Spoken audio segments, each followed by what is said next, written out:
Hey guys, welcome to Gymnast.fit. We're going to be doing a full body, no equipment session that's going to take between 30 and 40 minutes. Kicking things off with a warm up. You're going to complete these exercises 2 times through. You're going to be doing 4 reverse lunge and overhead reach on each leg. So stepping that foot behind and then stepping back together and performing on the other leg as your arms go overhead. Then we're going to be moving into 6 scap push-up ankle taps. So you're going to let those shoulders relax, keeping your core engaged, then pushing your hips up towards the ceiling, reaching back and tapping each ankle. We've got 6 reps here, making sure that each time those shoulders are moving through their full range of motion, you're keeping your core engaged, not letting your ribs and your hips sink down towards the ground. Each time you're pushing those hips up towards the ceiling, you want to be nice and strong through that supporting shoulder and try to get that hand as far back as you can. Next up, we're going to be moving into single leg glute bridge. You're going to be doing 8 each leg, so you can tuck your knee in towards your chest, press your flat foot through the floor, and you're trying to lift that hip as high as you can. We want the movement to come through hip extension, not through your spine extending. That's why our knee is pulled into our chest. You're going to complete 8 reps on one leg, then swap it over to the other side, making sure that those glutes touch the ground after each rep. Moving on to our first circuit. We're going to be working for 40 seconds, followed by a 20-second rest, and you're going to be completing 4 exercises. Our first exercise is push-up shoulder taps. So you're going to complete 1 push-up and then lift up onto one hand and reach across to the opposite shoulder. If you need to, you can perform this exercise on your knees, and that's going to make it a little bit easier, or you can elevate your hands on a bench or a step or the wall. You want to make sure your feet are hip width apart and you're keeping your hips nice and level as you transfer that weight and lift that hand up to tap your shoulder. After your 40 seconds is up, you're going to have a 20-second rest to get yourself prepped for the next exercise. The second exercise in this circuit is box squat. So you're going to need a bench or a step or a chair that's approximately the height of your knees. We're going to be lowering our hips down towards that bench or step, and you're going to tap gently on there and then stand back up nice and tall.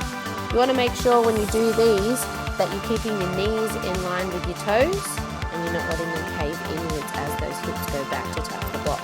Level 1 for these is just a plain old box squat. Level 2 is a box squat jump. So hips touch, and then you're going to explode out of the bottom of that squat to form a nice tall jump with your shoulders up nice and tall. And then control the landing so that you drop back down onto the box without too much momentum. 40 seconds here, and then a 20-second rest before we move into exercise number 3. For exercise number 3, we're going to be doing lying leg lowers. You've got a few options with this, but the main thing you need to be concentrating on is keeping your whole back flat on the ground. You're going to start with your legs vertical, and if you are a gymnast, I want you to make sure you've got your legs squeezed and your toes pointed, keeping them nice and straight. You're going to pop your arms either side of your body to help you control those legs as they drop down. So level 1 is going to be with your arms either side, and you're just lowering those legs with control, making sure that back stays flat on the ground. Level 2, you're going to do the same exercise, but you're going to do a hip lift at the top of each rep. You want to make sure when you do this hip lift that your legs stay vertical. You don't want your legs pulling up towards your chest or your nose. You want to think about elevating your toes up towards the ceiling. If you're struggling to keep your back flat in these exercises, simply decrease your range of motion. So don't let your legs drop down quite as low towards the ground. Or you can bend your knees to ensure that you've got less leverage and you can keep that back a little bit flatter. 20 seconds rest, and then we're going into our 4th and final exercise of this circuit, lateral lunges. So feet nice and wide, toes turned out, and we're going to keep those hips pressing backwards and keep your knee in line with your middle toe of each foot as you drop down as low as your range of motion will allow.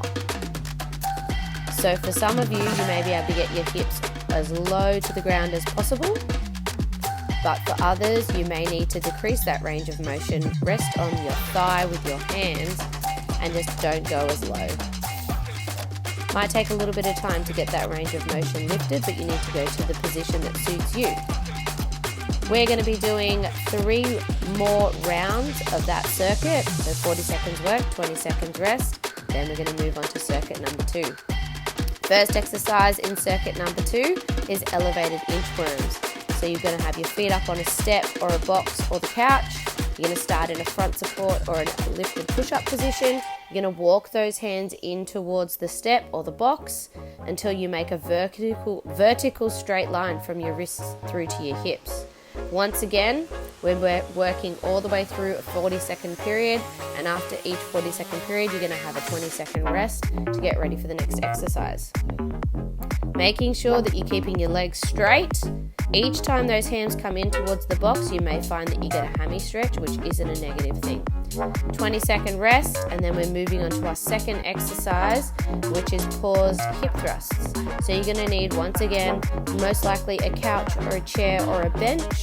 Probably isn't going to work so well on a step. You're going to start with your feet out in front so that when your hips are at the top, you've got a vertical line down your shin. You want to make sure that your eyes keep looking forward as your hips lift. We don't let our chin lift and our eyes look up at the ceiling. So keep your eyes looking on the wall in front of you.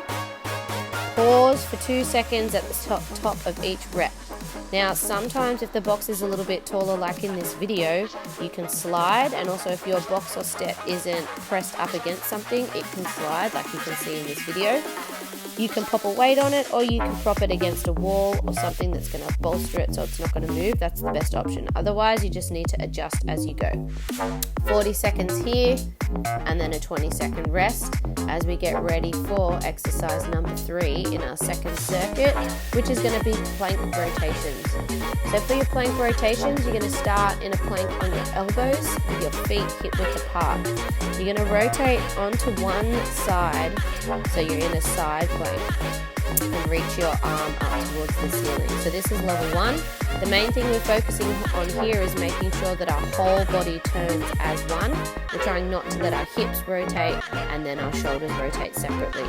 For level 2, you're going to rotate into that side plank position, and you're going to lift your top foot up so that you're balancing on one foot, making sure, just like in the level 1 version, you're keeping your body moving as one. You're not letting those hips tilt to help the body rotate. 40 seconds here, making sure that you're staying nice and strong through your shoulders, hips are flat and ribs are pulled up. 20-second rest, and then we're going into our 4th and final exercise for circuit number 2, which is rear support lifts or rear support toe taps. So level 1, you're going to set yourself up with your hands a little bit wider than shoulder width, fingers pointing sideways and feet bent in towards your glutes. And you're going to press through the floor and through your shoulders to lift up to a coffee table position where you make a straight line from your shoulders through your hips to your knees. That's the easier version here. For level 2, you're going to hold that rear support position and you're going to alternate touching your hand to your toe. The goal here is to try not to let your hips drop down to the floor and keep a nice tall push through your chest and your shoulders. So we're not letting our shoulders sink down, we're not letting our chest round, we're keeping a nice long spine, keeping our hips high and gently touching your hand and foot down after each rep. So for circuit 2, you're going to do the same thing as circuit 1. You're going to repeat that 3 more times. So 40 seconds work on each exercise, 20 seconds rest, and then it's time for cool down. Moving into our cool down, we're just going to do a few mobility and flexibility exercises, starting off with 90-90 reaches. So you make 2 90-degree angles with your knees, and then you're going to put your hands over that front leg and drop your shoulders down towards the floor, and you're going to feel a glute stretch. Then you're going to lift those legs up and rotate and repeat on the other side. The easier version is to use your hands on the floor to help you rotate, and the harder version is to try and rotate from right side to left side with those arms up at horizontal. You're going to do 5 reps each side. Next up, we're moving into side lying open books. So you're going to have one leg straight, one knee bent up towards your chest, and you're going to start with your body stacked sideways. You're going to reach your fingers in a rainbow out in front of you and up as tall as you can towards the ceiling. You can bend both knees in towards your chest, and this is going to mean that there's going to be more rotation through that upper body. What we're aiming for is to get that arm flat on the ground, and the back of your arm and your shoulder blade flat on the ground as you rotate. You want to try to breathe out each time that arm opens out and comes down towards the floor, and you want to hold that open book position for 2 breaths or 2 or 3 seconds.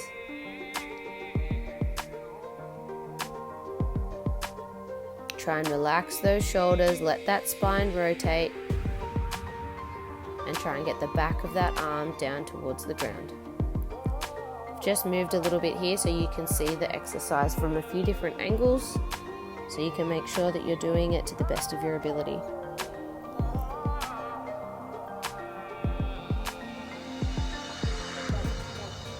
Next up, we're going to go into lunge and hammy rocks. So you're going to do an overhead lunge where you're thinking about pulling your belly button and your ribs away from your front leg. Then you're going to rock those hips back and keeping your back as flat as you can. You're going to think about getting your ribs and belly button down onto your quad. So in that lunge position, ribs and belly button are pulled in, arms are really tall as if someone's pulling them up towards the ceiling. And in that hammy stretch, back is flat, almost like you're arching your back. You don't have to get your knee super straight in that hammy stretch, and you don't have to pull your toes up towards the ceiling.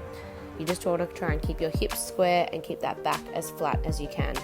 We're going to do 5 each leg. So same thing, you want to make sure that you're letting those hips sink down towards the ground whilst keeping ribs and belly button lifted off that front leg. So we're thinking tall upper body, nice and deep lunge. And then into that hammy stretch, letting those hips push back, arching your back, keeping your chest open and your back as flat as you can. And then trying to get those ribs down onto that front leg. Making sure you're breathing nice and deep as you do these flexibility exercises.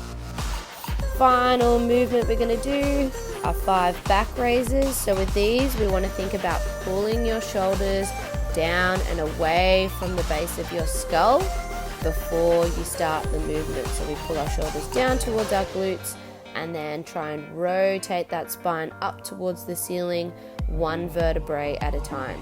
We're trying to make that upper part of our back make a nice curve rather than having a narrow bend in that lower part of our back. I add in some leg kicks with this. So you can do single leg if you're not too mobile, or you can do double leg if you have the flexibility. Into a child's pose, and then we are done. Awesome work.